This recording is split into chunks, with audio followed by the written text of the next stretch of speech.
Hello, hello! My name is Bisa.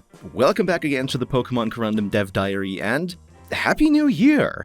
At the risk of tanking my retention after 5 seconds, I want to take a moment to thank you all so much for making the tail end of 2023 such an incredible time. With the flurry of recent departures from large creators, both in and especially outside of the Pokemon space, I truly feel honored to have your viewership, and it's been absolutely surreal to see so many people care about this project, tune in weekly, be that for a live stream or video, liking, commenting, chatting, or even becoming channel members like the beautiful folk you see on screen right now, and many even join the Discord server, where we actually already have a really nice and comfy small community going. I feel like the best way to illustrate this is the meme channel, which doesn't actually get a lot of usage, but has one guy posting about a different kind of cheese every day, making everyone want to try it out, which, frankly, I think might be the most platonically ideal meme channel I have ever encountered in my 8 years of using the app. Cheese and memes aside, I genuinely cannot thank all of you enough. We somehow even managed to crack an incredible 6,000 subscribers pretty much the moment the year turned over for me, and I cannot wait to see what 2024 has in store for us. Now, with that out of the way, let's actually talk about the game you're here to learn more about, and today I actually have another pretty big point I want to bring up. The word water, in the context of these games, tends to make those subject to it feel things. So it's almost second nature that one of the most common remarks people have been making about this project has been them wondering about how the hell I'm going to be dealing with all this goddamn water. And frankly, while I have a lot of design ideas, implementing them is going to be a completely different story that gives me the unsettling feeling that I will soon get a taste of that sweet, sweet, gargantuan scope creep that's inherently baked into the Pokemon formula that Game Freak has to somehow cope with. You see, when I first conceived of this project years ago as Pokemon Ruby Vein, I had two main goals in mind. First, to vastly expand on the land maps, as we have been doing, but secondly, to also remove the majority of rock barriers on water routes, opening up the sea around Hoenn a lot more. And as fate would have it, the very first stretch of coast in this game that we saw last time already spells a ton of trouble for that idea. And to explain, I have to get just a tiny bit technical for a second here, so stick with me. In the Gen 3 games, every map has something called border tiles. These are a set of 4 map tiles that you can set to fill in the void or border beyond a map, so that if that void were to come on screen, there's something there that makes sense.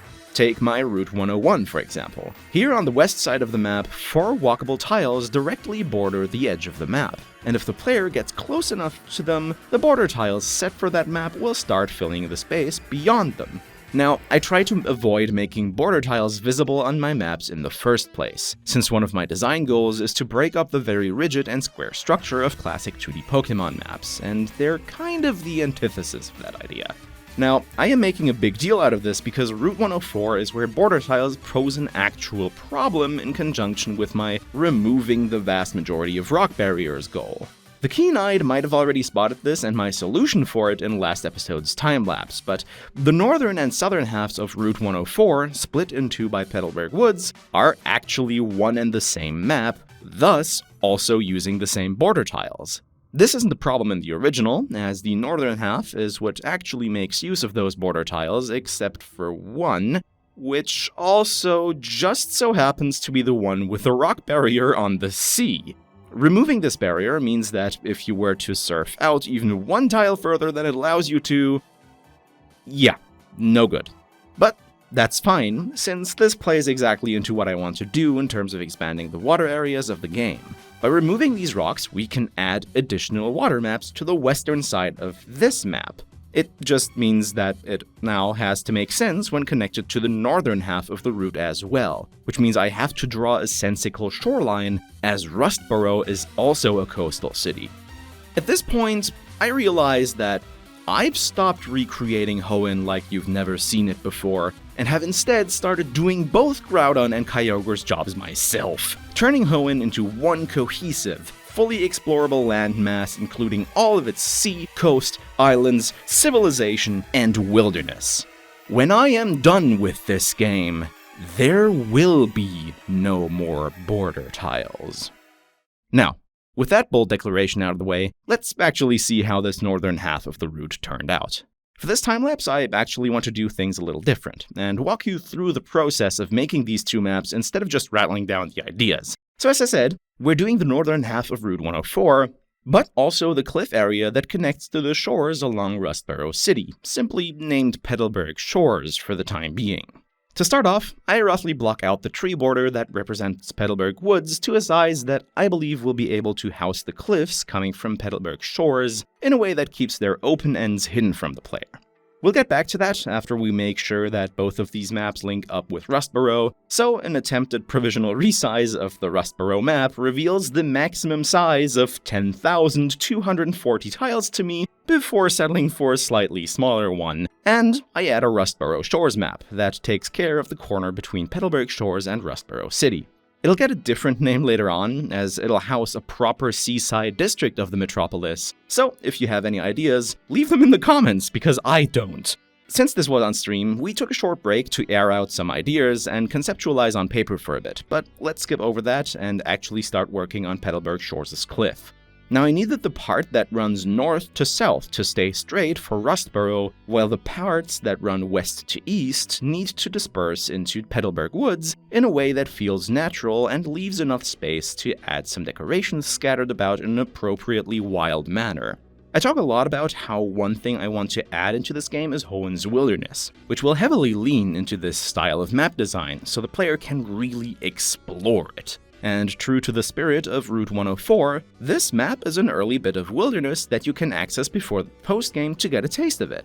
We're not done here yet, but at this point I move on back to the main route, refining the southern border a bit to accommodate where the cliffs ended up going.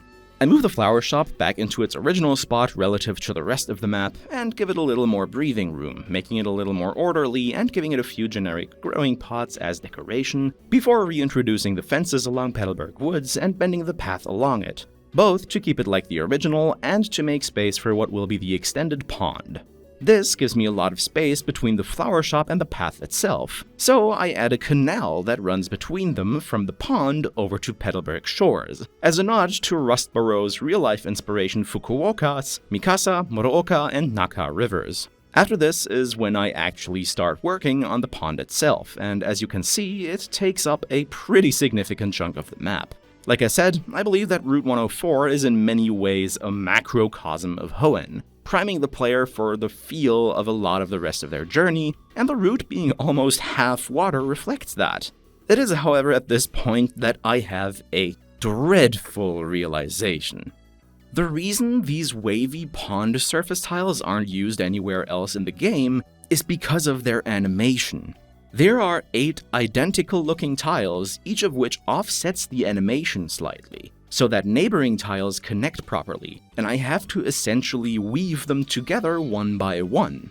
This is fine if you're a game freak who designed blocky maps and probably wrote them out on graphing paper before hard-coding them by hand, but once you introduce complex shapes like this becomes an absolute nightmare. So the solution I ended up using is an 8x8 template that I can use to essentially print the correct pattern of these tiles anywhere I want.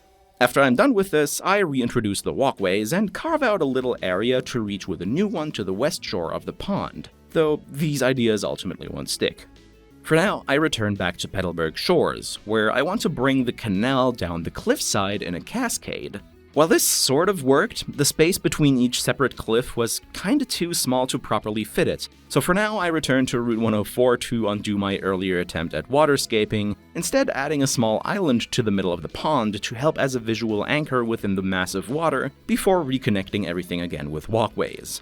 At this point in the stream, I am pretty tuckered out already, so after doing a quick detailing pass over the map and doing the needed collision mapping, I expand the back area of the flower shop to make use of the space and do some additional minor detailing before calling it and returning to Petalburg Shores by myself on another day. I start off here by slightly rescaping the cliffs to make appropriate space for the cascade, which this time I'm able to fit quite nicely. The cascade is meant to act as the polar opposite counterpart to the cut tree in Petalburg Woods, using water over land, and the last HM, which you're much more likely to have in your Pokémon at this point, over the first. After this, I add the other key feature of this place, the Flower Shop Berry Garden.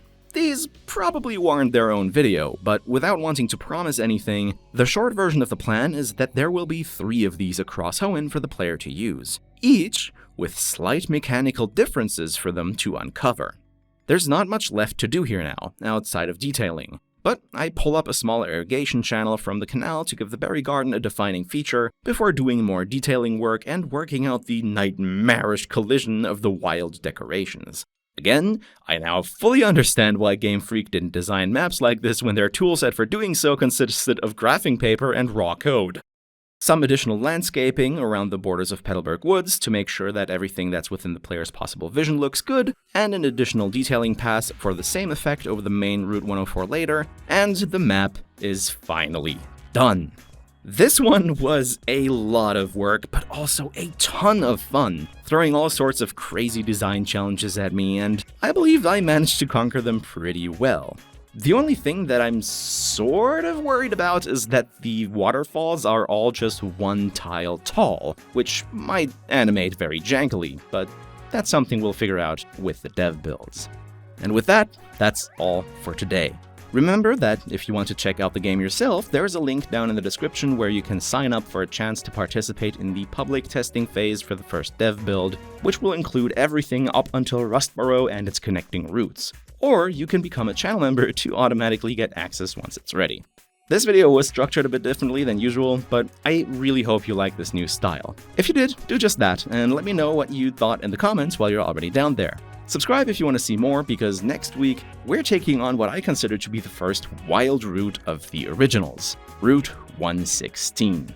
Thank you all so very much for watching, and until next time, have a good one!